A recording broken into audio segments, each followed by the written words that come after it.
Valio, pradedam. Visa analizė. Mane skersai ir išilgai mano kraujo ląstelės, eritrocitus ar ką ten tiksliai tyria tas tyrimas, tai sužinosit ir kas ir kaip ir iš kur. Ir pirmą kartą tokį dalyką darau bent jau aš. Nežinau kaip Giedrė, galbūt irgi pirmą kartą taip viešai analizuoja, kad ne pirmą kartą kraujo tyrimą analizuoja, nu tai faktas. Bet va tai atvirai, kad bet kas bet kada galės paklausyti, sužinoti, kas čia tokio, kas čia per rezultatai, kodėl jie baisus, daugiau, mažiau ir kame tas kompleksiškumas, dėl ko negalim tiesiog kažkokio tyrimo pasidaryti, į kažkokį AI jau įsimesti, gauti kažkokius atsakymus ir vadovautis kaip šventų raštu. Tai manau, kad jo nemažai išsinešit naudos galbūt ne tik apie šitą specifinį tyrimą, bet ir bendrai požiūrio prasme, ko tai gali padėti, pasitarnauti. Ir jo, manau, kad pabaigoje pasidalinsite savo mintimis, kas klausote dabar ar kas klausys įrašo, tai aišku, lauksiu visada komentarų, jie gali būti po įrašu, bus YouTube ir autentiškumo mokykloje, galit ir po to siūsti komentarus tiek man asmeniškai, tiek ir Giedriai. Tai aš šį kartą atstovauju ne psichosomatiką, ne savo sveik sistemą, ne kažkokias ten praktikas, terapijas ar dar ką, bet aš dabar atstovauju save, žmogų ir bet kurį kitą žmogų, kuris pasidaro kraujo tyrimą ir bando suprasti, tai kas ten ką sako, kas ten ką reiškia ir kokie tie mechanizmai yra. Tai būsiu labai toks kvailas, smalsus, mažas vaikas, kuriam kaip 5 metų vaikui reikės paprastų ir praktiškų paaiškinimų. Tokia ta mano pozicija šiandien, o Giedrė jo gali prisistatyti, iš kokios pozicijos ateina. Ačiū, Aurelija, tau už tokią gražią įžangą. Aš trumpai apie save. Tai aš esu dietistė, su kraujo tyrimais dirbu konkrečiai su šitu tyrimu jau dabar galvoju, gal jau 3 metai. Bet pati esmė, kodėl aš pradėjau su juo dirbti, buvo 100 toks skaičius - 120 dienų. Aš prieš dietetikos studijas studijavau Vilniaus universitete odontologiją ir aš perėjau visą bendrąją mediciną. Ir man tas eritrocito gyvavimo laikotarpis, tos 120 dienų, buvo tiek įkalta į galvą, kad man užteko šito skaičiaus suprasti, kad čia jau yra kažkas apie mokslą. Aš esu užkietėjus moksliukė, mokytis man labai patinka, aš tą darau kiekvieną mielą dieną. Ir aš supratau, kad čia yra sritis, kur aš galiu pasinerti ir panardyti ir pasižiūrėti, kaip ten kas iš kur. Tai šitas kraujo tyrimas yra tikrai mano meilė ir dar kai pradėjau dietetiką studijuoti, pamačiau, kiek daug iš mitybos pusės mes galim padaryti ir kad tai tikrai nėra vien papildų klausimas ir kad absoliučiai tas kraujo tyrimas, jis yra ant tiek kompleksinis, kiek kompleksinis yra mūsų organizmas, tiek iš fiziologijos pusės, tiek ir psichosomatikos, tiek ir visa ko. Tai man va patiko tas požiūris, kad šitą tyrimą galima va taip iš visų pusių žiūrėti, vartyti ir kiekvienam žmogui be galo asmeniškai pritaikyti tas rekomendacijas.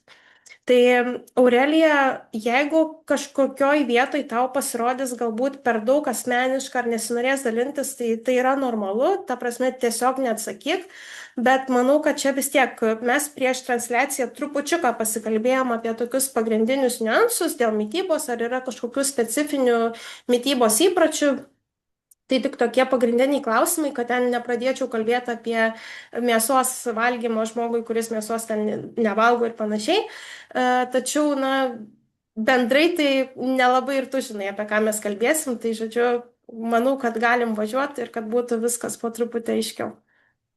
Jo, man tai labai tas vat ir patiko, kai susiskambinom su tavim, kad visapusiškai turi tą matymą. Iškart Taip. pajaučiau, kad čia nėra, jog bandai man kažką įkišt, parduot, padaryti ant mane kokią verslo partnerę ar klientę ar dar kuom, kad tikrai tau labai labai svarbu vat, pažinti žmogų, įsigilinti, suprasti, pažinti jo tą situaciją ir pradėti nuo tų pagrindų, neskubėti į to, kas yra šalia kaip ekstra dalykai. Tai labai, o tas taip gera, miela širdžiai buvo, kad galvoju, o, Nice.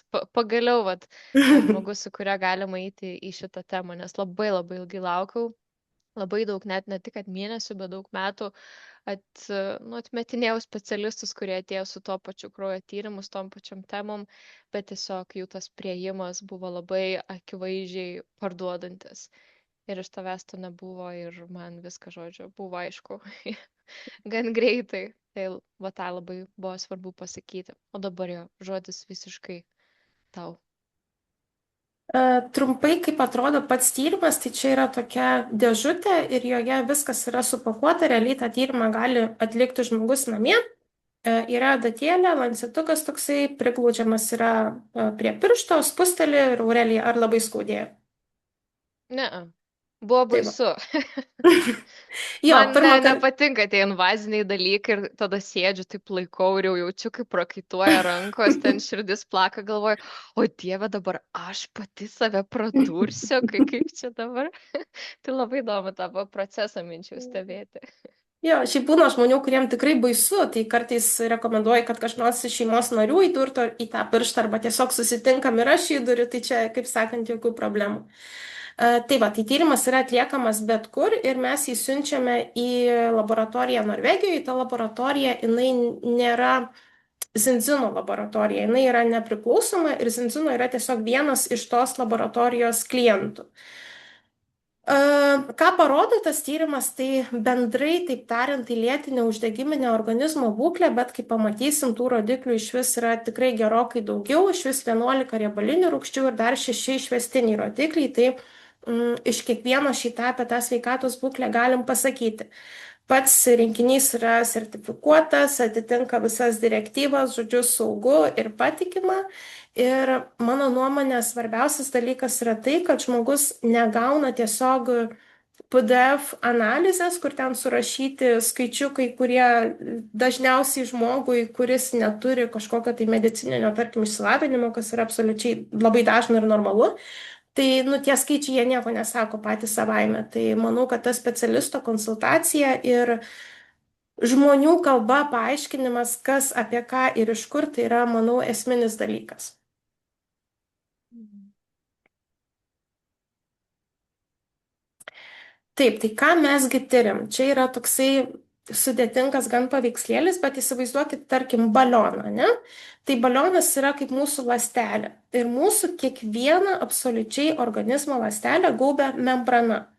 Ir ta membrana yra būtent sudaryta iš va tokio fosfolipidinio dvisluoksnio. Taip gan sudėtingai skamba, ir į tą vat fosfolipidinį dvisluoksnį yra ir būtent įsiterpusios tos tiek omega 3, tiek omega 6 riebalinės rūgštys, tiek ir sotieji riebalai. Aišku, čia yra taip gan paprastintai pasakau, nes ten yra visokių baltymų ir taip toliau ir panašiai, bet kadangi mes šiandien daugiau kalbam apie riebalinės rūgštis, tai tą ir užakcentuoju. Tai žodžiu, va toks sluoksnis dengia absoliučiai kiekvieną mūsų ląstelę ir mes tyrimo metu kaip atitikmenį imam eritrocitą ir būtent tyriam eritrocito membraną. Tai žodžiu, mažiausio struktūrinio organizmo vieneto, tai yra ląstelės ta apvalkalėlė. Taip, galim važiuoti tada toliau. Jo, kas būna paskaitose pas mane, tai jau ne kartą matė šitą vaizdą, jau ir apie cholesterolį sušnekėjus, kas čia per dalykas. Bet jo, kai kam aišku, tai gali būti visiškai nauja ir kaip kokių ausų krapštukų tiesiog rinkinėlis priešais. Tikrai. Taip. Tai šiandien tikrai pasakysiu, ką reiškia tas blogas santykis, ką pasako omega 6, ką pasako omega 3. Ir omega 6 nėra viena medžiaga, tai yra iš vis 4 riebalinės rūgštys, omega 3 lygiai taip pat. Ir tas santykis iš pirmo žvilgsnio atrodo ten galbūt kažkoks baisus, iš tikrųjų tai taip nėra, tai važiuojam toliau, greičiau atskleiskim tą intrigą. Jo, tu kai man parašiai, ta pirma eilutė, nu, atrodo labai baisiai, bet galiu nuraminti ir galvoju, ką čia reiškia. Tada nuėjau, prisijungiau, jo rodo tą santykį, galvoju, nu jo, tikrai. Jeigu tik tiek ir te žinotum, tai, nu, labai nefaina. Taip, taip pat santykis omega 6 ir omega 3 turėtų būti 3:1 ir mažiau. Tai pirmas skaičiukas parodo, kiek omega 6 yra prie vieno vieneto omega 3 molekulės toje ląstelės membranoje.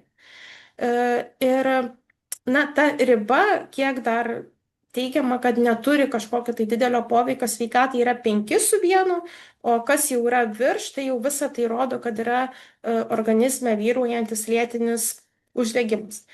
Tai nereiškia, kad omega 6 yra kažkokia tai labai bloga medžiaga, o omega 3 yra labai gera medžiaga. Lygiai tiek, kiek omega 3 yra mums būtina, omega 6 lygiai taip pat mums yra būtina ir šitą pamatysim prie būtent va to arachidonų rūgšties rodiklio, kuris vienintelis čia geltona spalva pavaizduotas. Be omega 6 mes lygiai taip pat neišgyventume, o jeigu, tarkim, omega 3 irgi suvartojama yra per daug, tai lygiai taip pat yra blogai. Tai žodžiu, visur tas balansas turi būti. Tai dabar tada aš visada pradedu komentuoti tyrimą, na, ataskaitoje tai visada yra pirmiausia išvestiniai rodikliai, o apačioj tos 11 riebalinių rūgščių.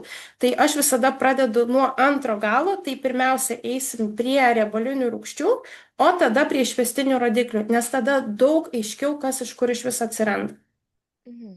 Okay. Taip.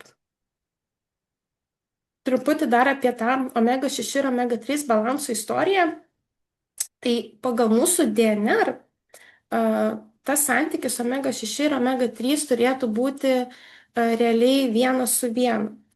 Tai mano asmeniškai santykis po 3 metų vartojimo omega 3 papildo yra jau 1:1, aš jį pasiekiau. Tai dabar jau man užtenka tiesiog jį palaikyti. Bet esmė yra tokia, kad mūsų mytyba labai labai stipriai pasikeitė per ganėtinai trumpą laiką ir prieš kelis šimtus, prieš kelis tūkstančius metų žmonės tikrai valgė daugiau tiek laukinės žuvies, tiek laukinės mėsos. Beje, laukiniai mėsoj arba laisvėje augintų gyvūnų mėsoj netgi yra daugiau omega 3 negu pramoniniu būdu augintoje mėsoje. Na ir tie omega 3 ir omega 6 kiekiai anksčiau buvo artimesni mūsų tai normai, kuri yra genetiškai užprogramuota. Bet kai pradėjo vystytis pramonė, tai vyko labai labai sparčiai. Atsirado daug ir augalinių aliejų, gyvūnų auginimo būdai pradėjo keistis, dirvožemiai tikrai tapo nualinti. Netgi dalyvavau vieną kartą konferencijoje, kur būtent žemės ūkio atstovė kalbėjo apie dirvožemius, apie sėjomainą ir ten rodė krūvas tyrimų, kur aš net nelabai supratau, tačiau išsinešiau tą mintį, kaip greitai tai pasikeitė ir kad tai realiai nebėra atstatoma situacija ir ta bulvė arba tas pomidoras, kurį mes valgėm prieš 100 metų ir kurį mes turim dabar, nesvarbu net jeigu tai yra mūsų ten močiutės sode užauginta, tai jau nebėra tas pats. Ir šiais laikais dauguma žmonių omega 6 suvartoja tikrai labai per daug. Omega 6 mes praktiškai galim rasti kiekviena maiste. Tai net grūduose, visi augaliniai aliejai, aš jau ten nekalbu apie perdirbtą maistą, greitą maistą ir panašiai. Tai va, tai kaip ir minėjau, omega 6 yra lygiai taip pat reikalinga mūsų organizmui, tai dėl to kalbam ne apie atskirų riebalinių rūgščių kiekius, o apie jų balansą. Ir dar viena labai įdomi mintis yra, kad mūsų genai nespėja taip greitai adaptuotis ir keistis, kaip greitai keičiasi mūsų gyvenimo būdas. Lygiai taip pat, kaip irgi vis dažniau kalbama apie tai, kaip mūsų smegenys nespėja prisitaikyti, kaip greitai viskas keičiasi, kaip greitėja net tie patys reelsai socialiniai medijai, kad tik būtų iš daugiau kampų nufilmuota. Ir jeigu pasižiūrėtume, pavyzdžiui, filmą, kokį nors seną, tai atrodo, kad ten kaip sulėtintas filmas, nes ta kadrų kaita yra iš tikrųjų kur kas lėtesnė, o dabar viskas greitai ir mūsų smegenys net galbūt nelabai spėja prie to prisitaikyti. Tai lygiai taip pat mūsų genai nespėja prisitaikyti prie to, kaip greitai keičiasi ta mūsų aplinka. Čia tos vištelės dar taip liūdnai parodytos, tai trupučiuką dar noriu užsiminti apie tai, kaip skiriasi mėsa būtent gyvūnų, kurie yra auginami nelaisvėj. Jeigu padarytumėt eksperimentą ir pagamintumėt nelaisvėj augintos vištienos, tarkim, iškeptumėt visą, tarkim, vištą, kuri yra nelaisvėje auginta ir kuri yra laisvėje auginta.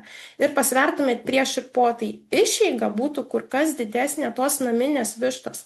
Ir taip yra todėl, kad pramonėje užauginta višta, jinai užauga maždaug 4 kartus greičiau. Tai netgi yra tam tikrų auginimo metodų, kai ta višta užauga per 28 dienas, kai įprastai tai užtrunka ten apie 4 mėnesius. Ir taip yra, jos yra suspaustos tam, kad jos kuo mažiau judėtų, kad kuo mažiau išnaudotų energijos.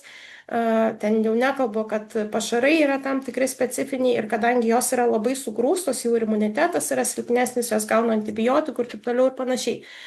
Tai, na, ta mityba, ką noriu taip apibendrintai pasakyti, pasikeitė iš esmės ir lygiai taip pat žuvies suvartojimas tikrai nėra pakankamas, na ir omega-3 dėja rezultate taip išeina, kad mes omega-6 suvartojam kur kas daugiau, o dėja omega-3 suvartojam galbūt net ir mažiau, na ir tas santykis automatiškai auga.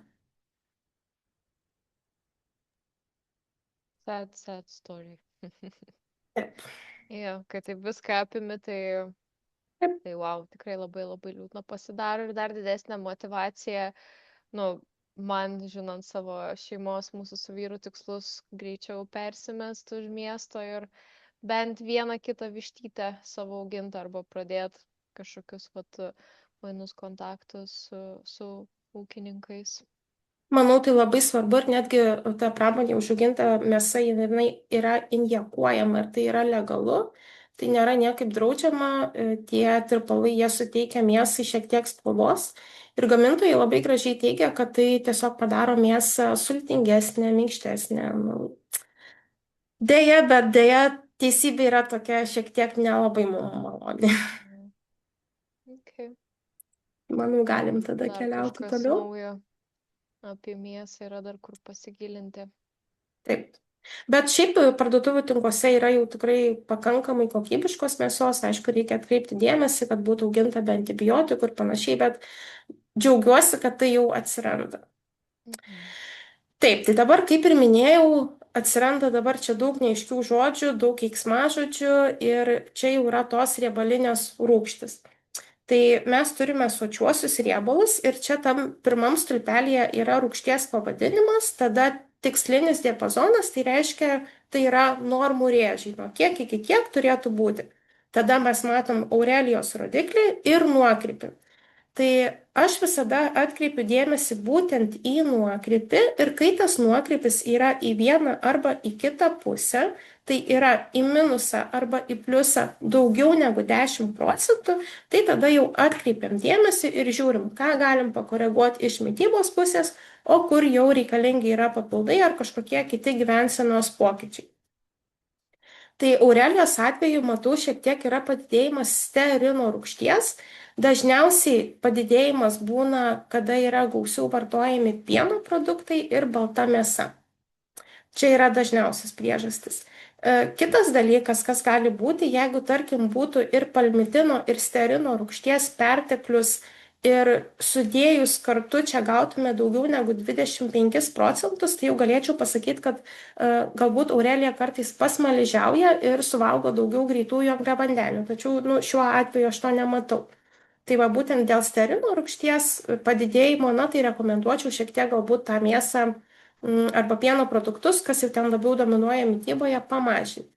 Ir čia vėlgi svarbus niuansas, kada komentuoju šeimos tyrimus, būna, kad žmonės sako, bet mes juk vienodai maitinamės, tai kaip gali būti, kad kraujo tyrimas mano yra toks, o vat vyro toks. Tai reikia suprasti, kad mūsų organizmai yra be galo individualūs ir mes su Aurelija galim valgyti identiškai, bet mano tyrimas atrodys vienaip, nes galbūt mano virškinimo sistema yra labiau prisitaikiusi, fermentinė būtent sistema geriau skaido ten, tarkim, arba prasčiau skaido tam tikrus baltymus, o Aurelijos atvirkščiai. Tai užtat mes ir turim tą individualų rezultatą ir kiekvienam žmogui tie rodikliai gali skirtis, netgi maitinantis taip pat. Toliau turim omega-9, oleino rūgštis. Tai šitoj vietoj, jeigu nuokrypis būtų ten plus 20, sakyčiau, kad viskas yra tvarkoj. Oleino rūgštis mūsų organizme veikia kaip labai stiprus antioksidantas, tai reiškia, taip paprastai tariant, turi tą priešuždegiminį poveikį.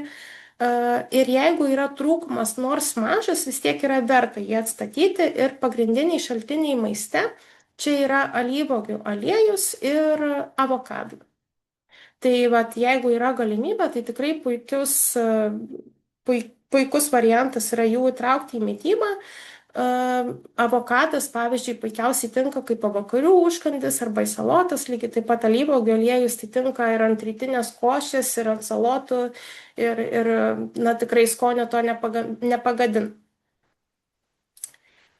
Tai jeigu kažkokių klausimų ir eigoj kyla, tai manau, kad irgi galim iškart juos įterpti, kad paskui galbūt nepasimirštų ir Man tai dar visai įdomu, aš vis perklausiu, bet gal ir tu atsiminsi, jeigu, tarkim, žmogus, nu dabar, kuris klauso, galvoja, gal daryti, nesidaryti tyrimą, ne tame esmė, bet ar yra kažkokie kūne požymiai, pagal kuriuos jis galėtų susigaudyti, kad va, galbūt su omega 9 negerai, galbūt va tų sočiųjų riebalų per daug ar per mažai. Nes nu iš mitybos paminėjai, jeigu baltos mėsos, ten angliavandenių, vat alyvuogių aliejaus mažiau vartoju, tai reikia daugiau gal dažniau biškį jo įtraukti. Avokadai tai tikrai atkrito pusiai metų maždaug, arba va tiem paskutiniam 3-4 mėnesiam apie kraujo tyrimas apie tai ir yra, nes jo dabar galvoju kažkaip žiemos metu ir kalbant apie praeitus metus, tai tikrai daugiau avokadų suvartodavau. Tai va jau vienas prinoko, net liks. nežinant. Jo, tai va įdomu apie kūno požymius, ar kažkaip galėtų žmogus pastebėti pagal simptomatiką, kad vienos kitos Vėlgi daugiau mažiau. labai individualu. Mhm. Kartais būna, kad žmogus bent jau mano, kad jaučiasi puikiai, kad turi energijos ir yra sveikas kaip ridikas ir pasidaro tyrimą ir paaiškėja, kad toli gražu taip nėra. Iš omega 6 riebalinių rūgščių, kada yra aukštas cholesterolis, tai specifiškai viena rūgštis būna padidėjusi. Jeigu žmogus neseniai patyręs yra traumą, infekciją ir panašiai, tai vėlgi viena iš omega 6 riebalinių rūgščių padidėjusi. Moterims, jeigu yra nereguliarus mėnesinių ciklas arba jos yra ten kaip nors labai skausmingos ir panašiai, viena iš omega 6 riebalinių rūgščių būna sumažėjusi. O daugiau tokių kūno pojūčių galbūt nepasakyčiau. Vėliau, kai kalbėsim apie apskritai omega 3 reikšmę ir ląstelės membranos pralaidumą, Monika komentuoja, tai galbūt tada galėsiu išsamiau pakomentuoti, ką žmogus gali jausti ir kokią reikšmę tai turi, nes kol kas mes dar iki tos esmės nepriejom. Bet tarkim, kad trūksta omega 9, nu, aš niekaip savo kūnu to nepajausiu, bet mūsų organizmas šios rūgšties negamina, tai reiškia, mes tai gaunam tik su maistu. Na, tai jeigu aš visiškai nevartoju alyvuogių aliejaus ir avokadų, alyvuogių tų pačių, nu, tai faktas, kad čia jau ko gero trūkumėlis ir bus. Okay.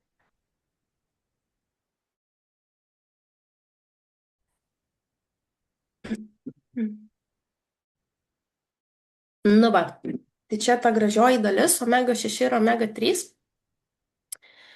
Tai kaip ir minėjau, tiek omega 6, tiek omega 3 tai nėra viena medžiaga, tai omega 6 turim ir omega 3 po 4 riebalinės rūgštis. Beje, yra ir omega 7, tačiau mūsų organizme omega 7 yra labai nedideli kiekiai, tai šitam tyrimė tiesiog tai nėra tyriama. Ir kažkokios reikšmingos įtakos mūsų sveikatos būkliai tai neturi. Tai dabar iš eilės einant omega 6, tai omega 6 yra ta riebalinė rūgštis, kuri mūsų organizme uždegimus sukelia, tą lėtinį uždegimą. Tai yra omega 6 atsakinga už lėtinį uždegimą. Dabar kas yra įdomu, kad omega 6 riebalinės rūgštis, jos viena iš kitos gali pasigaminti. Tai eina taip kaip kaskada. Iš linolų rūgšties gali pasigaminti GLR, tada iš GLR DGLR ir tada iš jos arachidonų rūgštis. Arachidonų rūgštis yra šiek tiek išskirtinė tuo, kad ir mūsų organizmas ją gamina ir taip pat mes galime jos gauti su maistu. Tai kalbant apie maistą, arachidonų rūgšties pagrindiniai šaltiniai yra raudona mėsa, tai yra jautiena, kiauliena ir ėriena bei kiaušiniai. Tai yra tekę ir sportininkų tyrimus analizuoti ir nesu mačiusi žmogaus, kuris kasdien valgo kiaušinius, kad nebūtų padidėjusi arachidonų rūgštis. Jos nėra kiaušinio baltyme, bet kiaušinio trinyje jos yra tikrai daug. Tai va, lygiai taip pat arachidonų rūgštis gali būti padidėjusi, jeigu žmogui nesenai buvo operacija, trauma, sirgo virusinė kokia nors arba bakterinė infekcija, kadangi arachidonų rūgštis yra atsakinga ir už ūmų uždegimą. Tai vėliau prie išvestinių rodiklių aš dar ten parodysiu, kad ta arachidonų rūgštis tikrai nėra blogietis, mes be jos neišgyventume. Bet kada yra jos perteklius, tai tada jau organizmas yra tame lėtinėme uždegime. Na tai taip einant iš eilės, linolo rūgštis pati pirmoji, jos pagrindiniai šaltiniai iš maisto yra visi perdirbti aliejai, greitas maistas, rafinuoti aliejai, lygiai taip pat ir grūdai, tam tikri riešutai, sėklos. Ganėtinai linolo rūgšties, sakyčiau, yra be galo daug produktų, kuriuose mes jos rasim. Tai Aurelijos atveju čia tas nuokrypis yra 6,8, tai sakyčiau, jis yra visiškai nereikšmingas. Tikėtina, kad Aurelija kažkokio tai perdirbto maisto labai daug ir nevalgo. Toliau turim GLR rūgštį, dabar čia yra GLA skliaustelėse parašyta, kai kur yra A raidė, nes angliškai rūgštis yra acid, tai kai kur yra palikta ta A raidė, kai kur yra R raidė, lietuviškai rūgštis. Na tai čia toksai tiesiog, kad būtų visiems aišku, nes savaime suprantamų dalykų nėra, ne? Tai šita rūgštis moterims, jie yra susijusi su labiau su moteriškais hormonais, su mėnesiniu ciklu ir taip toliau. Bet ne vien tik su tuo, lygiai taip pat yra svarbu imunitetui ir smegenų veiklai.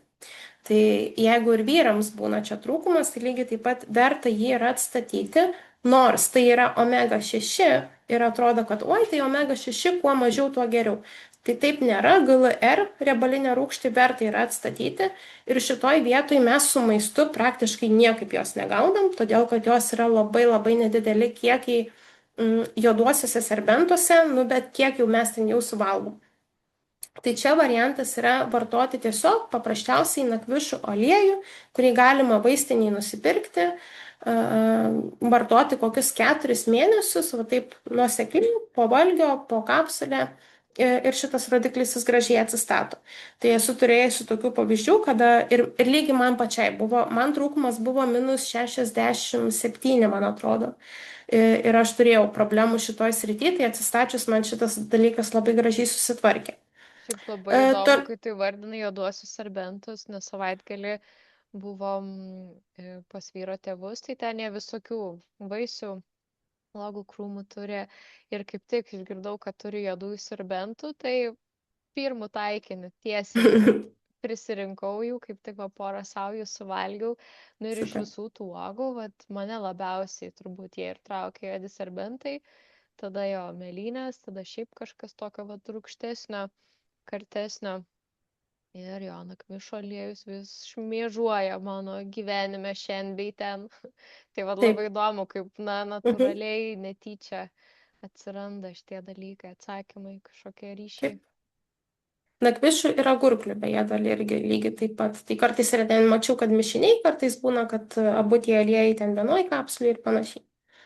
Taip, tai dabar ką minėjau apie cholesterolį. DGLR, tokia dihomogamalinolenų rūgštis, labai ilgų pavadinimų. Tai jeigu čia būtų padidėjimas, tai rekomenduočiau atlikti cholesterolio tyrimus, nes dažniausiai, jeigu žmogui yra padidėjęs cholesterolis arba yra kepenų suriebėjimas, tai dažniausiai jau čia matom tokius gan reikšmingus padidėjimus.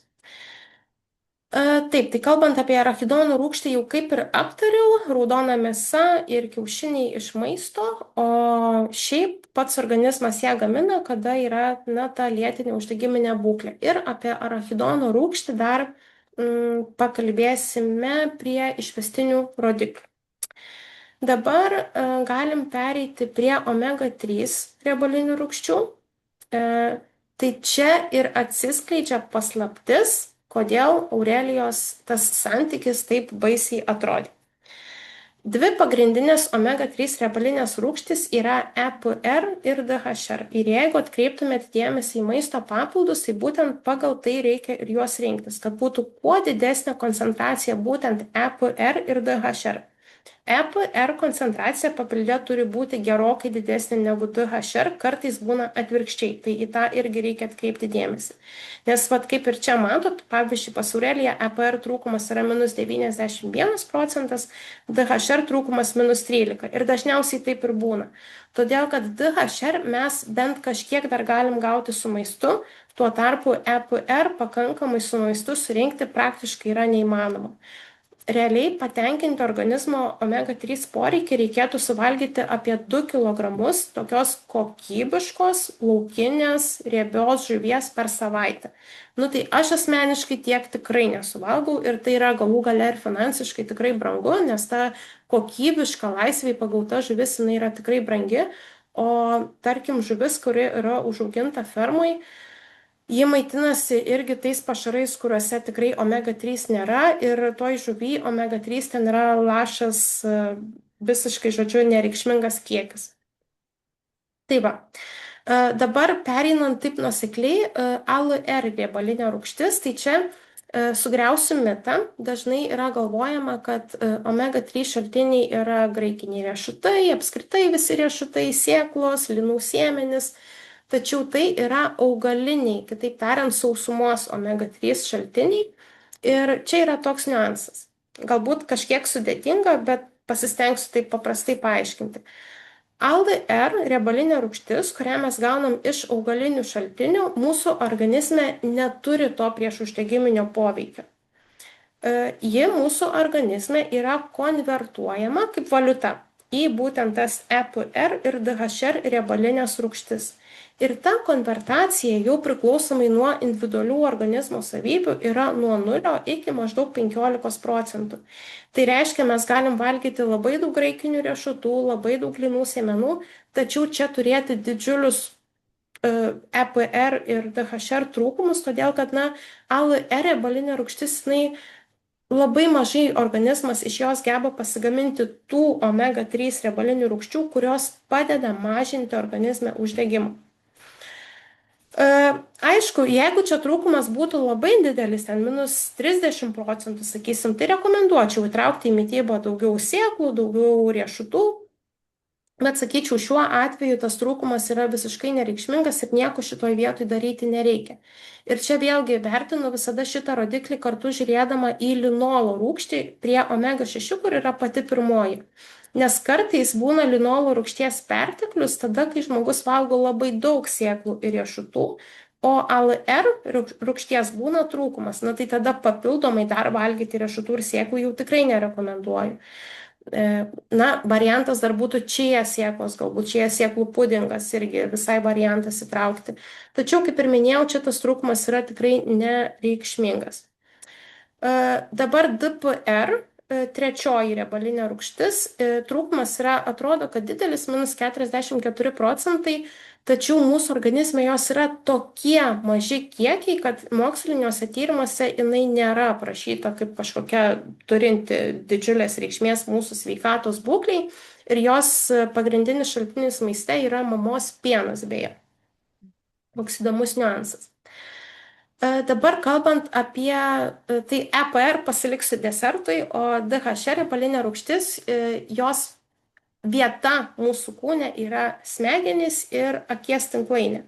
Ir būna klientų, kurie skundžiasi akių sausumu, vartoja dirbtinės ašaras ir ten visokius aliejukus ir nežinau ką dar, bet iš tikrųjų būtent DHR riebalinės rūgšties atstatymas padeda tą akių sausumą sumažinti, nes tiesiog akies tinklainėje ta riebalinė rūgštis gyvena, taip sakysim.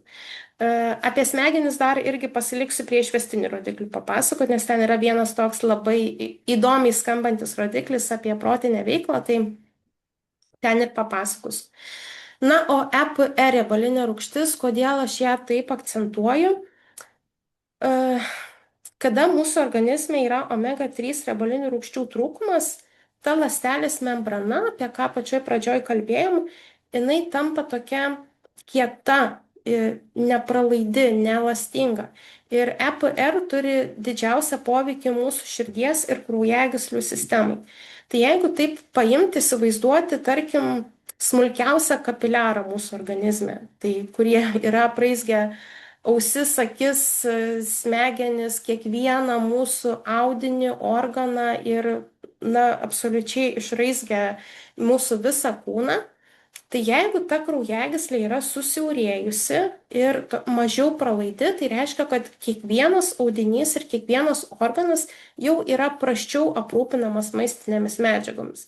Ir nuo to jau prasideda, kad mes ilgainiui pradedam jausti ar tai nuovargę, ar, kaip sakau, kiekvienam kerta per silpniausią vietą. Kažkam tai labiau per sąnarius, kažkam per nervų sistemą, kažkam per ten virusinės bakterinės infekcijas, kažkam per, na, kiekvienas turim tą savo kažkokią tai silpnesnę vietą, per kur tas jau poveikis pasireikš.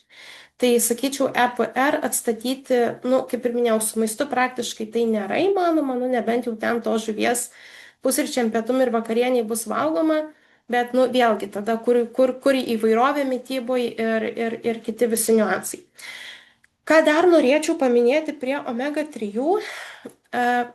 Omega-3 nėra vienintelė išeitis, tai yra būtinas komponentas, tačiau bendra mūsų mytyba, kai mes apskritai laikomės prieš uždegiminės mytybos principų, mes organizmui sudarom palankesnę būklę pačiam atsistatyti. Tai reiškia, kad jeigu mūsų mytybai bus pakankamai įvairovės, bus pakankamai augalinių produktų, kurie bus skirtingi, pakankamai šviežių daržovių, vaisių, uogų, ypatingai šiuo metu, kuriuose yra nuo kelių iki keliasdešimt kartų daugiau antioksidantų nei vaisiuose, tai mes pačiam organizmui sudarom tas palankesnės sąlygas, jeigu pakankamai miegam, jeigu esam fiziškai aktyvus. Ir čia ta nuobodi tiesa, kad vis tik mūsų sveikatai reikšmės turi mityba, miegas, fizinis aktyvumas ir visa emocinė sveikata.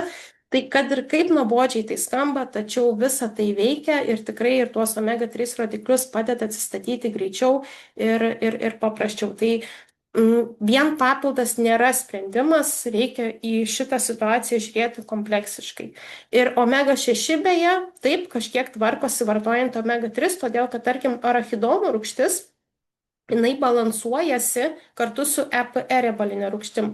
Tai čia arachidonų rūgšties padidėjimas beje gali būti ir dėl to, kad yra labai didelis trūkumas EPR riebalinės rūgšties, kadangi jos tarpusavį balansuojasi. Tai va, tai omega-6, tarkim, labai gražiai su mityba galim tvarkyti, linolo rūgštį, tiek DGLR, jeigu yra aukštas cholesterolis, tai čia drąsiai galim pradirbti su mityba. Tai va, ir dar ką norėjau pasakyti, kad kodėl tas santykis taip negražiai atrodė ir kodėl aš pasakiau Aurelijai, kad iš tikrųjų tai nėra taip blogai, kaip atrodo, todėl kad taip yra labai dideli trūkumai omega-3, tačiau mums yra vis tik lengviau atstatyti tai, ko trūksta, nes tam yra sprendimas ir tyrimas yra daromas būtent tam, kad mes žinotume, ką daryti toliau, bet omega-6 kažkokių tai čia labai didelių perteklių nėra, nes tikrai esu mačiusi tokių tyrimų, kur, na, net nelabai aišku, nuo kurios vietos pradėti tvarkyti, tai Aurelijos atveju tiesiog iš esmės reikia atstatyti omega-3 rodiklius ir tas santykis, aš manau, ganėtinai greitai pagerės. Tai va, tą norėjau užakcentuoti. Nu, iškart ramiau, iškart sveikesnė jaučiuosi. Labai gerai. Jo, ir tas vat labai įdomu, nes tikrai fiziškai ir pagal simptomus, pagal psichologinę savijautą, pagal visus niuansus, lyginant su tuo, nu, tiesiog lyginant paskutinius praeitus metus ir kaip jaučiuosi šiais metais, tai aš pati pastebiu, kad pas mane toks yra labai stable, po truputį, bet atsigavimas. Ir šiaip lyginant, pavyzdžiui, paskutinius 5 kokius gyvenimo metus, ar ten to labiau 10, tai aš iš viso makščia sveikuolė jaučiuosi, nes tokių vat simptomų, tokių, kurie būtų ten lėtiniai, mane trikdantis, man ten trukdantis gyvent, mano dėmesį suvartojantis ar kažkokie labai dideli skausmingi, Nu, tokių tai visiškai neturiu. Būna ten va, vienas kitas spuogas. Kartais ten mėnesinės tokios kaip ir skausmingos, bet kai pasiklausau kitų, kaip ten, kad nežinau, vos nelpsta nuo skausmo ar vartoja vaistus, tai man nieko tokio panašaus nėra. Pamaudžia, nefaina, aš ten pažaidžiau mirštančią gulbę ir labai labai tom viskas pasibaigė vieną dieną, kas kokius 3 mėnesius. Dėl to vat vis Apie norisi šitą, perklausti, o tai pagal ką žmogus pas save gali pastebėti, kad pas jį šito per daug arba šito per mažai. Jeigu omega 3 ten per daug arba omega 3 per mažai. Ir kai paminėjai sausumą akyse, tai iš karto va dabar jau sėdžiu, jaučiu, matuojasi, ar čia per sausa ar ne per sausa. Ir šito šiek tiek yra. Esu atkreipusi dėmesį, kad neįprastai kartais jaučiasi sausumas. Nėra pastovus, bet va taip vis apsireiškia. dar galbūt prie išvestinių rodiklių bus šiek tiek aiškiau, kaip atpažinti tuos kūno pojūčius. Tai čia labai, labai faina, kad pasakėjai apie tai, kad nejauti kažkokių lėtinių simptomų, nes tavo arachidono rūgšties išvestinis rodiklis iš esmės tai rodo, kad dar kaip ir neturėtum nieko jausti. Tai man labai patinka šitas tyrimas, nes iš esmės aš kartais kaip kokia ekstrasensė jaučiuosi. Tiesiog paklausiu žmogaus, ar gali būti, kad jūsų mityba yra taip ir taip. Jo, iš kur jūs žinot? Ir man va šitas dalykas labai labai patinka. Tai va, gerai, galim važiuoti tada toliau. Okay. Ir dar aš norėjau vieną dalyką paklausti apie omega 3, nes tu sakai, yra tas sausumos omega 3 iš linų sėmenų, iš kai kurių riešutų. Ir užsirašiau, mūsų organizmui neturi priešuždegiminio poveikio, nes viskas priklauso nuo to, kaip organizmas apdoroja tą ALA iš riešutų, tiesiog kaip apdoroja, kaip išskaido, ar kaip pakeičia į tą žmogui, nežinau, priimtiną formą. Neužbaigiau šitos minties tiesiog. Aha. Tai ALR rūgštis jinai yra konvertuojama. Tai reiškia, iš jos gali pasigaminti EPR ir DHR. Bet kiek pasigamins, tai labai stipriai priklauso nuo fermentų, nuo visų ten individualių organizmo savybių. Tai va toks niuansas. Kaip paverčia į... Taip, kaip valiuta tiesiog keičiama yra. Jo, jo. Okay. Tai jeigu žmogaus kūnas kažkokiu būdu susiformavo taip, kad labai gerai apdoroja sėklas, riešutus ir gali ten daug konvertuoti. Bet vėlgi, maksimum konvertuoja iki 15-20%, o jeigu žmogus labai daug tų sėklų riešutų valgys, tai vėlgi užaugs tada linolo rūgštis omega 6. Tai va tokie niuansai. Jo, aš to perrinksiu, baigiu rašytis. Nes lyg buvo dar kažkoks klausimas. Ir EPR, tai gautume tik iš žuvies. Daugiau visiškai absoliučiai jokių kitų būdų nėra. Nu, neskaitant va to pavertimo iš... Jūros dumbliai. Jūros dumbliai yra apskritai pirminis omega 3 šaltinis. Tai vėlgi tos žuvytės, kurios plaukioja laisvėje, jos būtent ir minta jūros dumbliais, tai tuo pirminiu omega 3 šaltiniu. Tai tuom ir skiriasi papildai, kurie yra išgauti iš laisvėje auginamų žuvyčių, laisvėje pagautų žuvyčių ir iš tų žuvų, kurios yra auginamos fermose ir maitinamos pašarais. Tai čia yra esminis skirtumas. Ir yra lygiai taip pat yra veganinių omega 3 papildų, kurie yra išgauti būtent iš dumblių. O esi bandžius ant savęs, žiūrėjus skirtumą ar ant kažkokių žmonių, ar yra kuris vertingesnis iš žuvies ar iš jūros dumblių? Gal tiesiog galima valgyti jūros dumblių?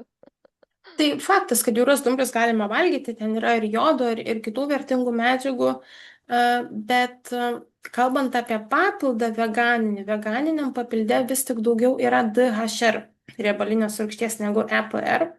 Ir kaip tik labai neseniai mačiau tyrimą, kur žmogui DHR riebalinė rūgštis jau buvo antrą tyrimą, kai darėsi, jau buvo plus kažkiek, o EPR vis tiek liko trūkumas. Ir aš užklausiau, kokį papildo variantą vartoja, pasirodo, kad veganinį. Tai, bet paklausiau, ar tas žmogus gali vartoti ne veganinį variantą, tai atsakymas buvo taip, tai tiesiog parekomendavau tada pakeisti, nes kitam, tam iš žuvies išgautam papilde ten jau dominuoja EPR, didesni kiekiai negu DHR. Tai vėlgi čia tokie niuansai. Bet aišku, Ir būna, tada kad jau, kai žmonės ten renkamės tos papildus, tai ir turėtume žiūrėti, kad būtų EPR daugiau negu taip, dešir. taip.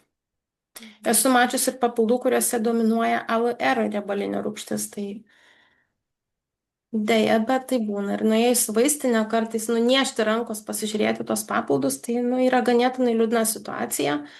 E, Nebent, aš kaip sakau, aš niekada neprievartauju žmogaus pirkti būtinai tos papildus, kuriuos aš pati vartoju, rekomenduoju, bet bent jau prašau atsiųsti nugarėlę savo papildo ir tada suskaičiuoju dozę, kiek jam reikia vartoti, kad gautų pakankamai tų riebalinių rūgščių. Mhm. Okay. Okay. Nu jo, lygtais viskas. Dar tą pasižymėjau, įdomu, kad ta arachidonų rūgštis su EPR kaip dvi kojos, kad viena Taip. kitą balansuoja. Gali būti, kad viena nukris, nes kitos per daug, arba kita pakils, nes vienos per mažai. Tai va, jo, čia tas įdomus momentas.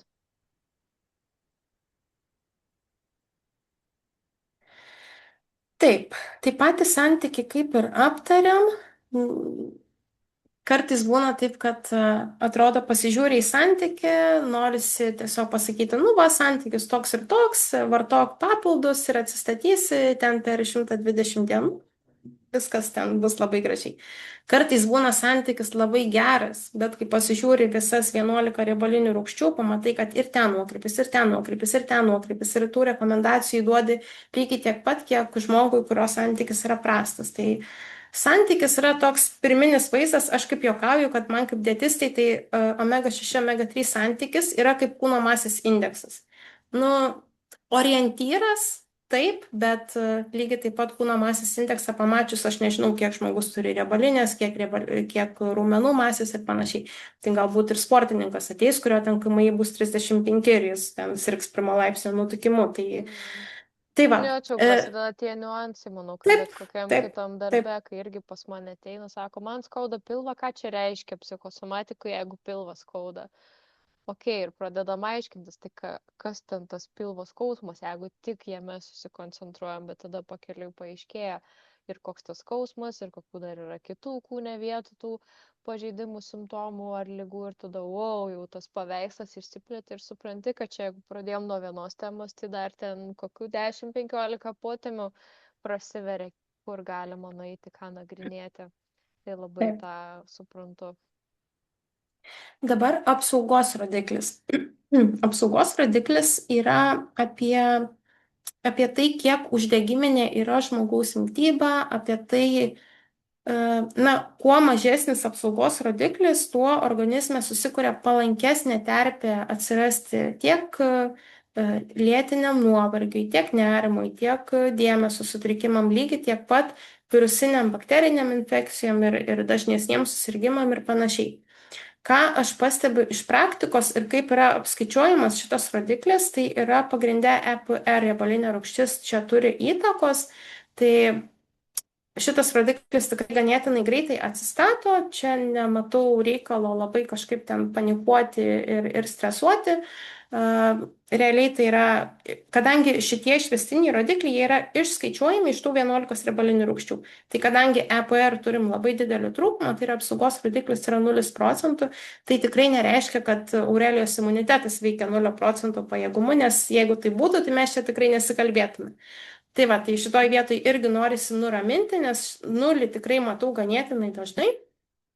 Tačiau šis rodiklis mano praktikoje yra vienas iš greičiausiai atsistatančių. Tai šitoj vietoj irgi norisi nuraminti. Atsiminiau, nes turėjau dar klausimą apie EPR ir įvardinai, kad šita rūgštis nulėmė ląstelės membranos, va tą, nežinau, minkštumą, kietumą, pralaidumą ar uždarumą. Ir pasižymėjau, ar teisingai, kad jos trūkumas tada sukuria tą ląstelės kaip tik kietumą ir uždarumą. Taip, Okay. taip. Ar gali būti, kad jos irgi per daug ir tada ląstelė būna per minkšta, per pralaidi, ar taip, nežinau, gal E, nebūna.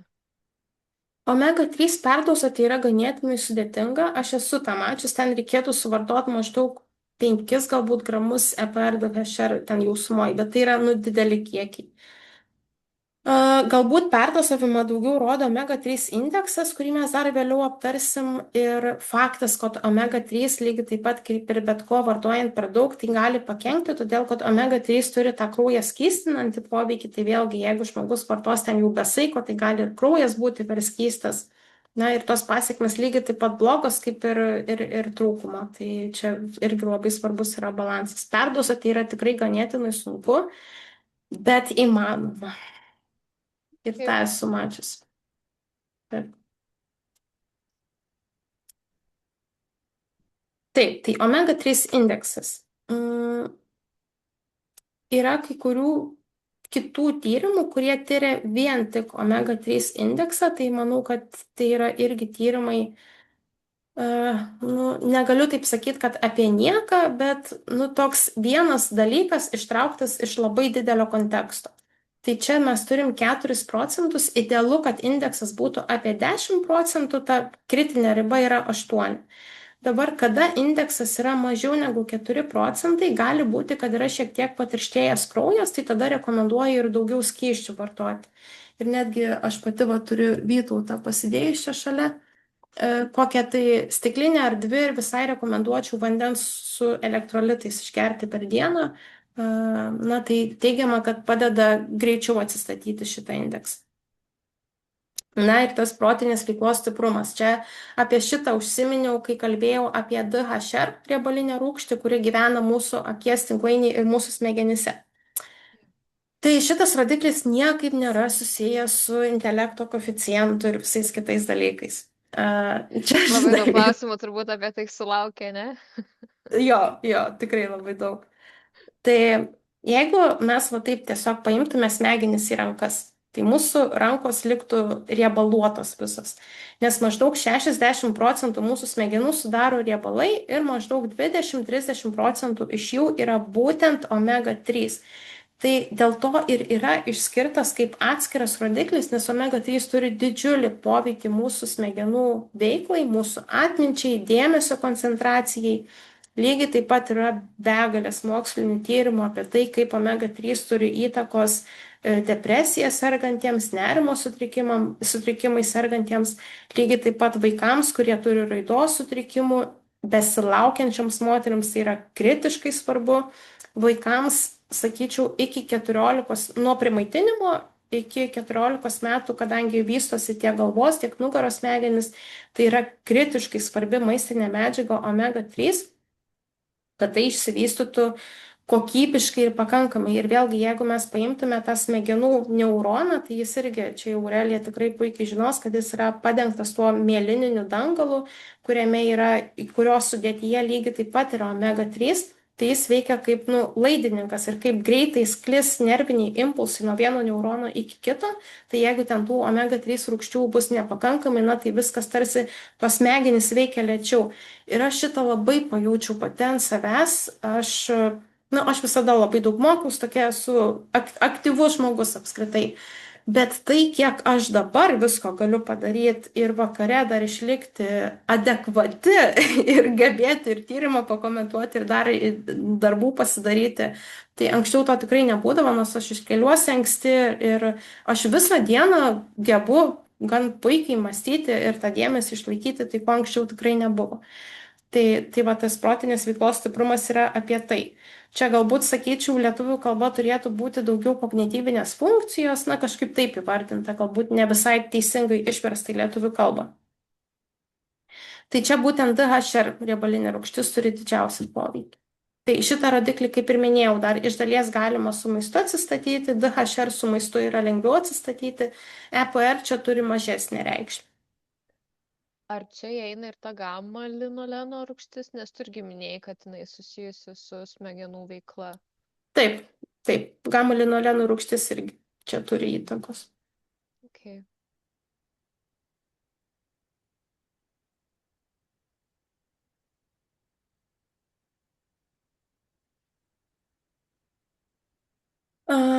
Taip, ląstelės membranos pralaidumas, mano nuomonė, čia yra absoliučiai esminis šito tyrimo rodiklis, ne veltui pačioj pradžioj buvo paveikslėlis su tuo ląstelės membranos vaizdu.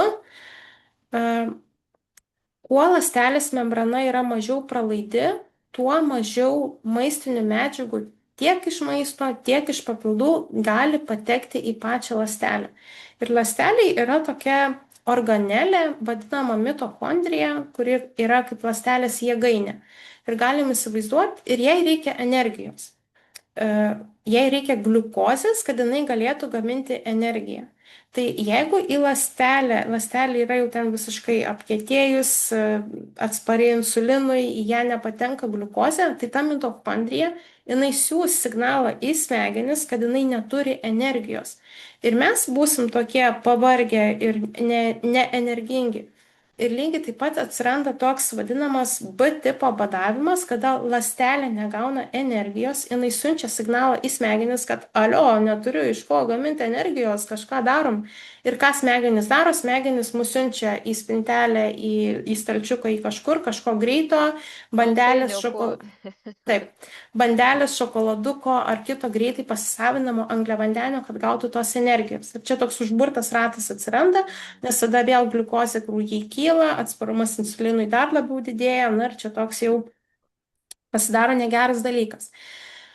Lygiai taip pat šitas rodiklis yra susijęs su negebėjimu pasisavinti kitų, tarkim, trūkstamų maistinių medžiagų, kas jau yra nustatyta kraujo tyrimais. Pavyzdžiui, aš asmeniškai turėjau nuolat labai žemą feritiną, tai būdavo ten 5-7 daugiausiai, tai, na, irgi jaučiausi tikrai ir visa balta, ir tos energijos neturėjau, ir vartojau vaistinius preparatus, ir man absoliučiai niekas nepadėjo, nes, nu, tiesiog tikėtina, kad tas ląstelės membranos pralaidumas buvo labai prastas. Tai dabar feritiną turiu 90, turiu energijos sportuoti ir judėti ir gyventi. Ir tai yra kardinaliai kita savijauta. Tai va tas ląstelės membranos pralaidumas yra apie tai, kaip ląstelė geba pasisavinti į save maistinės medžiagas, gaminti energiją. Ir lygiai taip pat iš kitos pusės ląstelėje vyksta labai daug medžiagų apykaitos procesų. Ir faktas, kad ten atsiranda visokių, na, pavadinkim, šiukšlių ir atliekų, kurias ląstelė nori iš savęs išmesti. Tai jeigu ląstelė to negali padaryti, tai viskas ten joje kaupėsi ir, na, taip paprastai tariant, ta pati ląstelė tampa tokia ligota. O mes visi sudaryti absoliučiai kiekvienas mūsų gabalėlis iš ląstelės, na, tai dėl to aš manau, kad visų papildų vartojimas turėtų būti nuo absoliučiai pagrindų, nes jeigu ląstelės membranos pralaidumą mes turim labai prastą, mes galim vartoti krūvas papildų, brangiausių, už 100 eurų. Ir realiai mes paliksim didžiąją dalį jų tiesiog tualete, nes, nu, nesam susitvarkę paties pagrindo. Tai Aurelijos atveju dar nėra taip jau labai blogai, tai yra raudona zona, bet vis tiek jau taip arčiau tos geltonos. Tai yra tikrai vėlgi atstatomas rodiklis. Dar čia šitam rodikliui įtakos turi ir sotieji riebalai. Tai jeigu jų perteklius yra, vėlgi ta ląstelės membrana yra mažiau pralaidi, tai Aurelijos atveju ten tas padidėjimas buvo labai nedidelis, tai čia daugiau yra būtent dėl omega-3 trūkumo. Tai vat, o arachidono rūgštis, jeigu atkreipėt dėmesį, visi išvestiniai rodikliai buvo kaip šviesoforas, tai raudona, geltona, žalia. O arachidono rūgštis yra vienintelis rodiklis, kuris yra šiek tiek kitaip pavaizduotas, tai yra per viduriuką žalia, iš abiejų pusių geltona ir iš abiejų pusių raudona. Tai taip yra todėl, kad tam tikras kiekis arachidono rūgšties, čia yra omega-6, primenu, mums yra gyvybiškai būtinas. Nes jeigu mes įsipjaunam į pirštą arba ten į organizmą patenka virusas, bakterija, ūmus uždegiminis atsakas jis privalo kilti, nes kitaip nei žaizda nesugis, nei mūsų imuninė sistema nesukovos su tuo virusu, su ta bakterija, jos nenužudys, taip jau tariant. Tai tas ūmus uždegimas apskritai mūsų organizmui yra būtinas, nes mes neišgyventume kitaip. Ir beje, čia toks niuansas, kadangi užsiminė apie omega-3 perdosavimą, tai kartais arachidono rūgšties rodiklis, jeigu jis nueina per daug į kairę pusę, tai vėlgi gali būti, kad žmogus galbūt jau persistengia su omega-3 vartojimu ir tada arachidono rūgštis eina žemyn. Tai čia vienas iš galimų variantų, kodėl taip atsitinka. Dabar, kada mes pereinam į dešinę pusę, tai jau rodo, kad organizme vyrauja lėtinis uždegimas. Lėtinis uždegimas tai nėra liga, tai yra būklė, ne? Ir mes jo galim labai labai ilgai nejausti. Tai yra absoliučiai visų lėtinių uždegiminių ligų pradžia. Jis yra labai tylus, toks klastūnas, jis ten rusena, rusena, rusena. Ir va šiaip va, vieną dieną nei iš šio, nei iš to, taip kažką ten skaudėt pradeda, tai ten, aš jau nekalbu apie ten visiškai ūmes širdies kraujagyslių sistemos ligų būklės ir panašiai, bet negali žinot, kada tas uždegimas pasireikš ir negali žinot per kurią vietą, nes vienam, kaip ir minėjau, ten skaudės sąnarius, kitiems sutriks atmintis, kitiem ten kiti kažkokie dalykai pasireikš. Tai va, tai čia tam žmogui, kuris neturi kažkokių lėtinių būklių. Jeigu žmogus jau turi kažkokių lėtinių būklių, tai tiesiog simptomai gali arba labiau pasireikšti, arba ta liga gali būti sunkiau valdoma. Tai vėlgi tikslas yra būti per viduriuką. Yes. Ir įdomu, dabar tik tais atkreipiau dėmesį, kad čia yra žvaigždutė, jog matuoja visus tuos fatty acids in whole blood, visame kraujyje. Kaip suprantu, ne tik eritrocituose tada tą arachidoną, ar kaip suprast? Nu, visose kūno, Na, visose eritrocitas yra kraujo dalyse. Eritrocitas yra kaip atitikmuo, nes na vis tiek jie gaminasi kaulų čiulpuose, ne, ir patenka į mūsų kraujotaką, kad jie plius minus maždaug yra vienodi. Ir kai organizmas, tarkim, gauna pakankamai omega-3, na tai tie eritrocitai vis eina kokybiškesni, kokybiškesni ir maždaug po 120 dienų mes galim jau matyti tą pokytį. Mhm. Jo, aš to suprantu, ne to klausiau, turbūt prastai paklausiau. Nebent čia nesuprantu, kas parašyta, which means all parts of the blood, kad visose kraujo dalyse, tai ne tik apie eritrocitus eina kalba, tas arachidono rūgšties Na, rodiklis. tas eritrocitas jis vis tiek visur cirkuliuoja. Tai yra, ką norėjau pasakyti, kad tai yra kaip atitikmuo, nes nėra taip, kad vienur organizme teka vienoks kraujas, ar kitur kitoks, nes tai yra tiesiog kaip atitikmuo. Okay. Okay. Tada man kažkas dar smegenyse nesukonektina. Okay, tai galėsim, jeigu pavartoti papildų, gal sukonektins, sutvarkyti jo tą balansą. Jau šiek tiek kalbėjau, ne, apie ląstelės membranos reikšmę, tai tiesiog norisi šiek tiek ir iliustratyviai parodyti, nes vieni mūsų geriau informaciją įsimena žiūrėdami, kiti klausydami, kiti kitais būdais.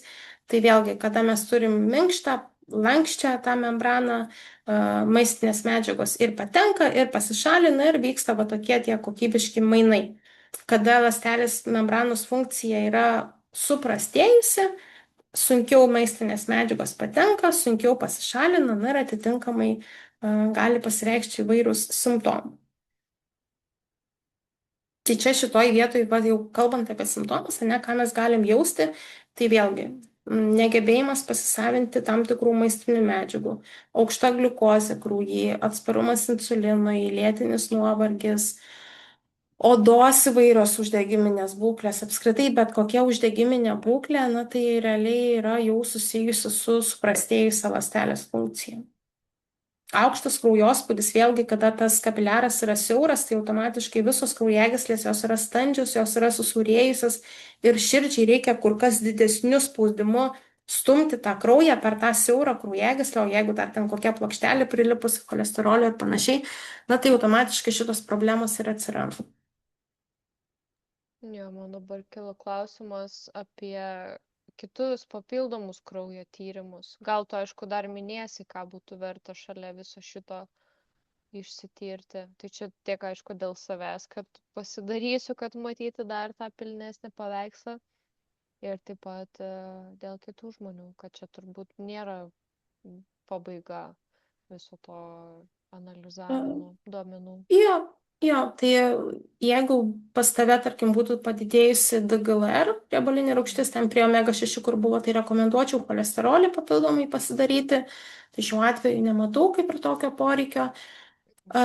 Kalbant apie kitus kraujo tyrimus, tai čia yra be galo individualu. Aš kadangi esu dietistė, aš esu ne gydytoja, o sveikatos priežiūros specialistė, tai mano kompetencijos ribos yra vertinti tam tikras maistinės medžiagas, tai ką aš visada rekomenduoju klientams pasidaryti, tai yra feritinas, vitaminas D, na, tokios tie baziniai dalykai.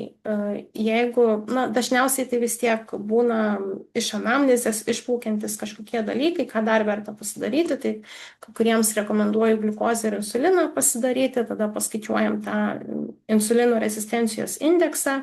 ATPO yra toks skydliaukės rodiklis, kuris yra kaip ir pirminis, parodantis, kad jau ten toj skydliaukėj kažkas yra negerai. O daugiau, na, tarkim, jeigu yra feritinas nuolat žemas, tai tada vėlgi B grupė, varis, šitie rodikliai.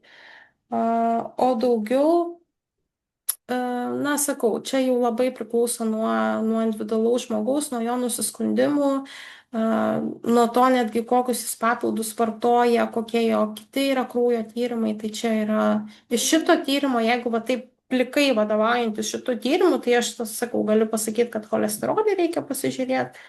O daugiau iš šito tyrimo ne, bet sakau, aš visada, kadangi vertinu kompleksiškai žmogų, o ne tyrimą, tai jau pagal to žmogaus simptomus, tada aš jau susakau, ką jam papildomai verta dar yra pasidaryti ir tada jau vertinam kontekste. Mhm. Okay.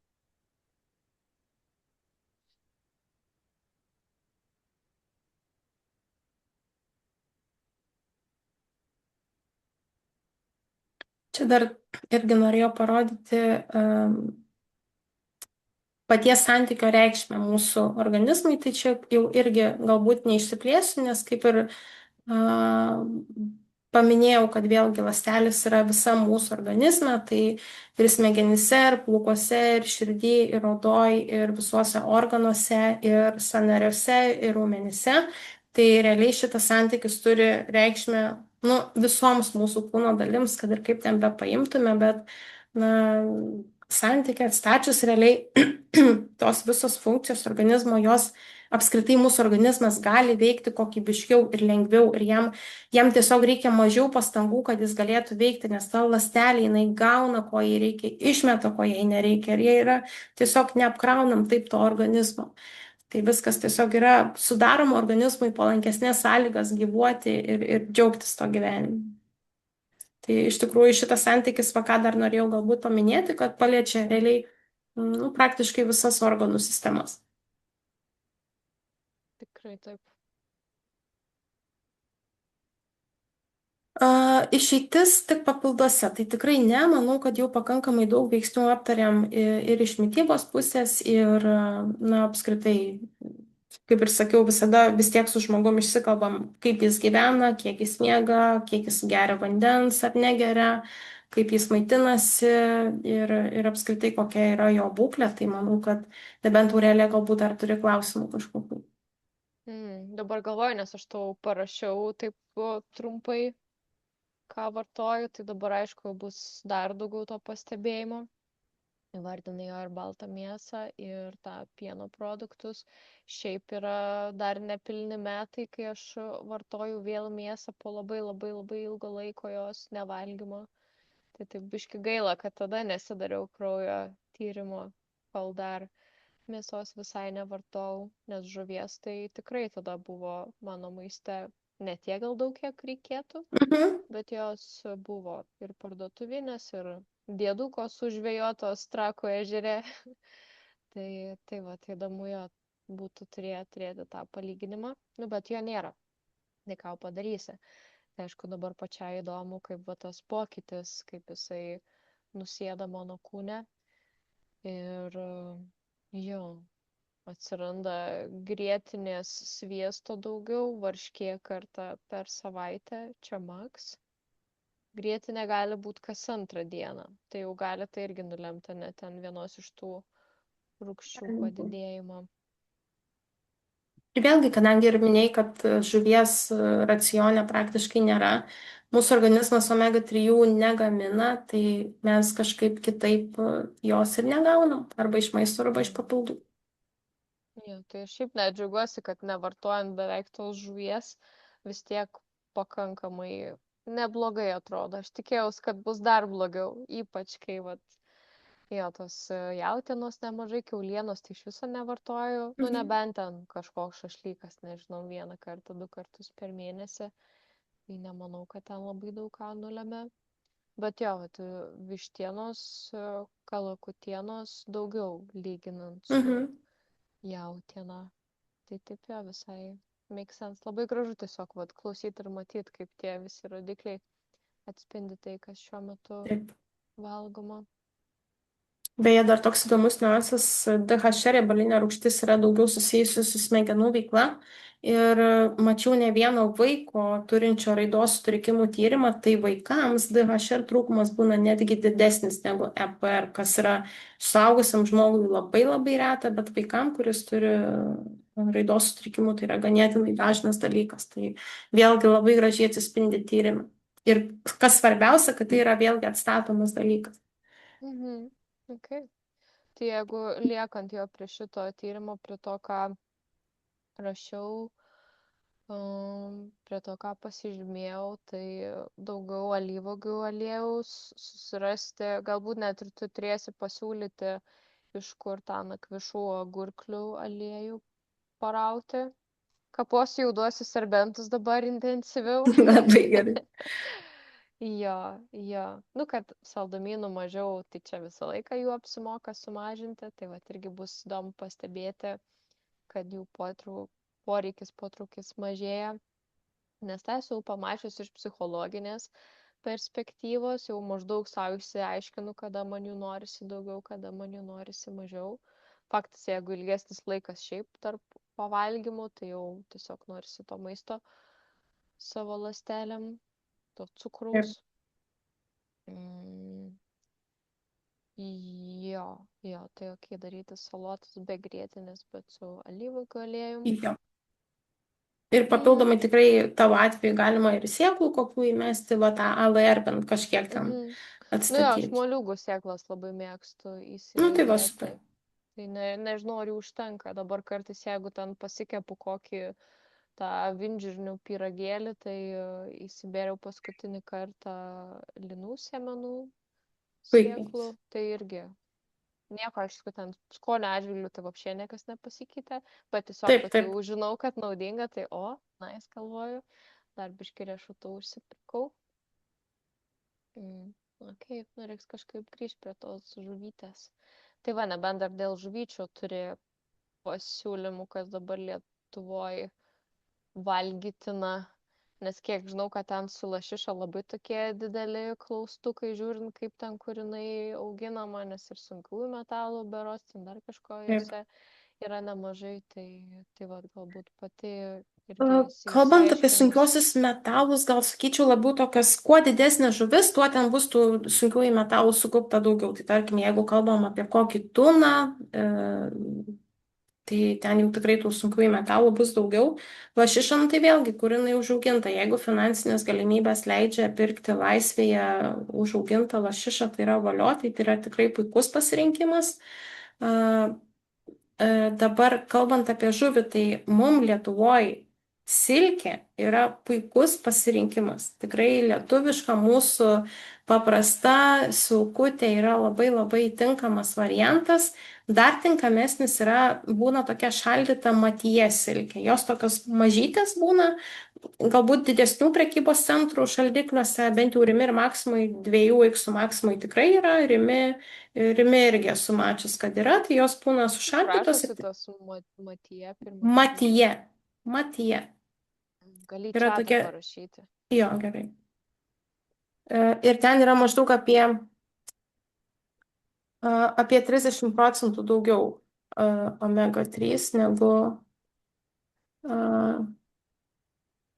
negu paprastoj silkė. Mhm. Tai va. Skumbrė vėlgi yra priskiriama prie riebių žuvų, tačiau ji turėtų tada būti nerūkyta. Nes jeigu rūkyta, na, tai ten jau praktiškai tos naudos mes nebegaunam. Na, ungurys irgi dar iš tokių riebių žuvų. Balta žuvis irgi yra tinkamas variantas, ten omega 3 bus tikrai mažiau, bet, na, ir įvairovę išlaikyti, ir tam tokiam Na, kad vien neatsibostų vien ta riebi žuvis, tai irgi tikrai yra puikus variantas. Mhm. Aišku, sardinės, va dar ko nepaminėjau, sardinės yra ir kas labai džiugu, kad dabar sardinės anksčiau būdavo tik tai konservuotos, rafinuotos aliejose, bet dabar tikrai nemažai yra alyvuogių aliejuje ir net aukštos kokybės alyvuogių Tai tos aliejuje. tokios mažytės, Jo, ane, jo, mažytės, plonos, šitas tai taip, geras. jo. Tai va labai džiugu, kad dabar atsiranda jų kokybiškesnių, tai labai aš irgi labai mėgstu jas. Okay, nice. Mhm. Dabar dar bandžiau surasti tuo pačiu nakvišo aliejų. Aš buvau radusi, kur yra 1500. Ai, va, radau. Geras, įdėsiu į čatą irgi. Tai aš niekaip nesusijusiu su šitu, bet tiesiog, kadangi tai yra ganėtinai dažnas trūkumas, tai nu, tenka atsirinkti, ką gali rekomenduoti žmonėm, nes čia yra 60 kapsulių už tikrai gerą kainą ir yra didelė koncentracija. Tai kiek va teko nagrinėti, tai tokios koncentracijos nelabai aš ir mačiau kitur. Tai va, tai Mhm. rekomenduočiau šitą. Ir jį labiau siūlytum kapsulėse, ne tiesiog nusipirkti Jo. aliejaus buteliuką ir gerti. Nu, aš asmeniškai net nemačiau jos skystam pavidale. Dažniausiai tai visur būna kapsulės. Okay. Nes yra kažkoks lietuvių brandas, kurie labai daug skirtingų turi tų, irgi man atrodo, šalto spaudimo aliejų, tik dabar jau nebepamenu, nes ir linų semenų, ir tų juodgrūdės, nu, daug jie ten turi ir nemažai jų gamino tuose mažiukose Mhm. buteliukuose. Nu, tiesiog dėl tos oksidacijos, kaip suprantu, ir dėl galiojimo laiko. Jo. Tai Bet juodgrūdės nepamenu aliejai. to brando. Juodgrūdės aliejai vis tik dominuoja omega 6, tai nėra geras variantas. Mhm. Okay. Tai va. Okay. Reikia dabar šitą kažkaip. Čia visiems rodys. Turbūt, kad.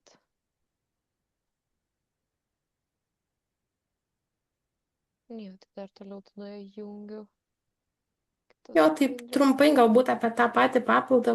Aš jį vartoju ir rekomenduoju, tai yra Zinzino kompanijos papildas, bet ne apie tai. Aš noriu papasakoti apie tai, kaip atsirinkti apskritai omega 3 papildus. Omega 3 riebalinės rūgštys jos yra labai jautrios. Tai reiškia, jos labai greitai oksiduojasi, kai patenka į mūsų organizmą, tai liaudiškai tariant, sugenda. Ir kad omega 3 riebalinė rūgštis nueitų ir įsistatytų į tą ląstelės membraną, vidutiniškai užtrunka apie 22 valandas tas jos kelias.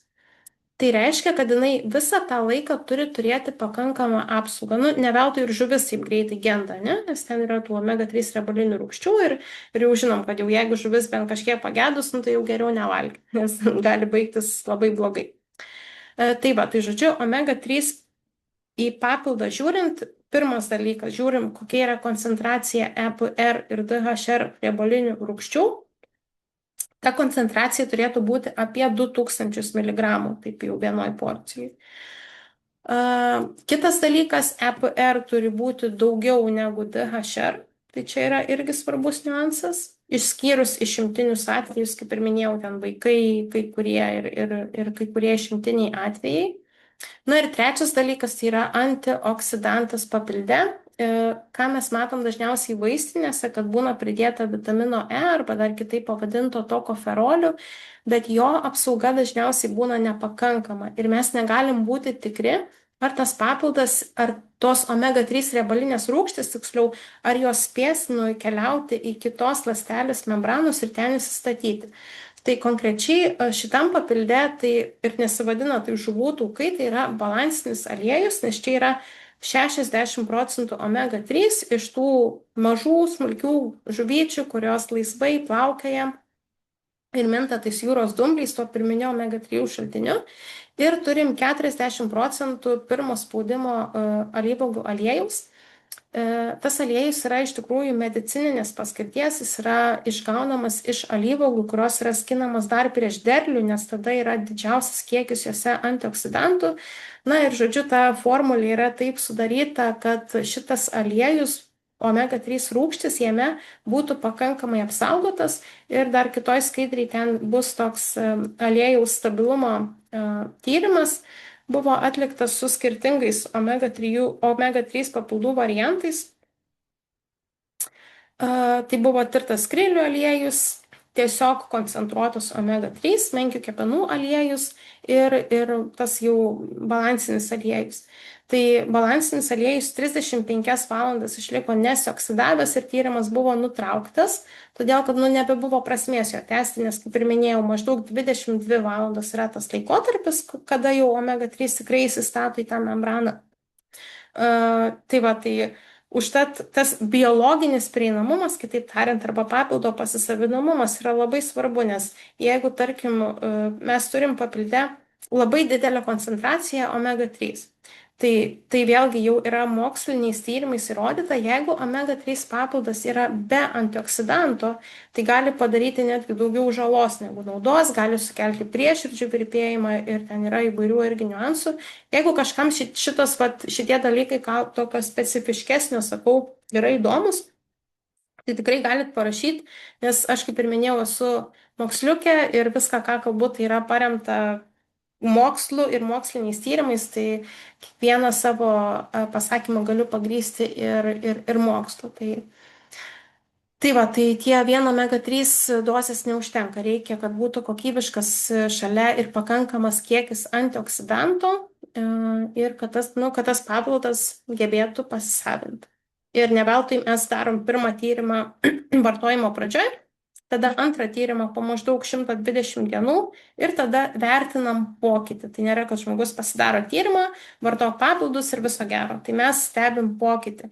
Ir aš manau, tai yra ganėtinai svarbu, nes jeigu papildas būtų nekokybiškas, man būtų baisu daryti tą antrą tyrimą žmogui ir paskui aiškintis, kodėl jam tie rodikliai nepagerėja. Aišku, būna, kad nepagerėja, bet tada aiškinamės kitus niuansus, kas pasikeitė mityboje, gyvenimo būdė, ar papildą vartoja nuosekliai ir taip toliau ir panašiai. Tačiau, man pačiai va toks užsitikrinimas, tai yra, atrodo, svarbu ir tas pokyčio įvertinimas ir kliento kelionės sekimas, kaip jam sekasi, tai yra, man asmeniškai tai yra labai labai svarbu.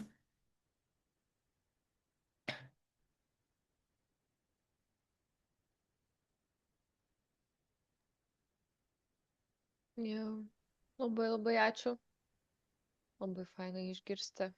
Ir jausti, pastebėti savį irgi, kaip konektinasi info iš to, ką šiaip žinau, irgi iš savo moksliukiškumo, tada tu atneši, tada kažką šiaip esu prisiklausiusi iš žmonių, tų, kurie vėlgi dirbo su zinzino, ar tų, kurie ten labai jau prieš zinzino vos ne kovingai nusiteikę, Taip. kaip atkrenta kažkokie tais mitai, pasitvirtino tam tikri girdėti niuansai. Jo, tai labai bus įdomu po to pačiai vėl pasidaryti pakartotinį tą tyrimą po 3-4 mėnesių. Ir faina, net jaučiu viduje tokia motivacija kyla dabar, kai žinau skaičius. Ok, čia tų pokyčių Taip. nedaug, čia biški mažiau grėtinės, daugiau aliejaus, susirasti va kažkokią fainą skanę žuvytę. Jo, nice. Man patinka. Labai gerai. Ir šviežių daržovių dar nepamiršt. Nu jo, čia tai jau laukia visas maišas pomidorų, Labai gerai. agurkų, tai taip, be šito tai niekaip. Ir tau, Aurelija, labai ačiū ir už tą drąsą ir kad sutikai taip pasidalinti savo tyrimais, nes visa informacija, kuri yra bent kažkiek susijusi su mūsų sveikata, jinai vis tiek yra tokia jautri. Tai labai dėkoju tau, kad vis tik pasiryžai ir nepabijojai. Sakau, net nebuvo jokių minčių apie baimę, galvoju, reikia daryti va taip tiesiogiai.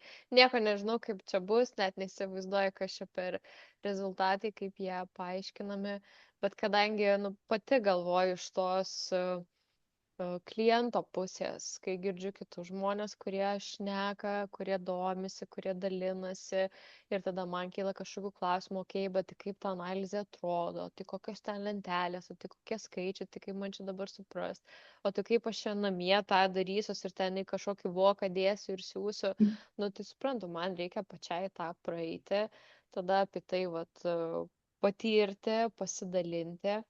Ir tam tikri tiesiog praktiniai baimės prisigalvojimo niuansai kitiems žmonėms irgi atkris, taip kaip man atkrito ir nieko čia baisaus, pirštai sveiki, nesupuliavo, tai tyrimo tos adatėlės normalios, neužsikrėčiau jokiom ligom, all good, tikrai labai saugu ir labai paprasta, tik svarbu gerai išsukti ranką prieš, Jo, prieš visą tą, ko pradžiai nepadariau, tai prievartavau aš ten savo tą pirštą, tada pradurtą sukau, biški kraują pritaškiau. Tai jo, žodžiu. arba ranką prasukti, arba pritupimų padaryti, arba paprasčiausiai po karštų vandeniu palaikyti, tai irgi Mhm. veikia, Jo, ypatingai dariau žiemą. pritupimus, tai šitie ne taip gerai suveikia, geriau Mhm, suveikia rankos prasukimas, nes biški pradėjau jaudintis ir pradėjau jausti, kad ateina tas toks simpatinis galūnių mhm. atvėsimas, prakaitavimas ir suprantu, kad tada kraujagyslės traukiasi, tai va Taip. tas toks prasukimas kaip tik atleido tą blood flow ir jau antrą tą dėmelę, tai all good labai ten greitai nutekėjo. Taip. Jo. Tai jaučiu tiek, jeigu nėra klausimų iš klausančių. Liko vienas žmogus, tai labai ačiū tam vienam žmogui, visą laiką faina, kai bent vienas lieka iki galo. Taip. Tai panašu jo, kad tiek aš tada stabdau.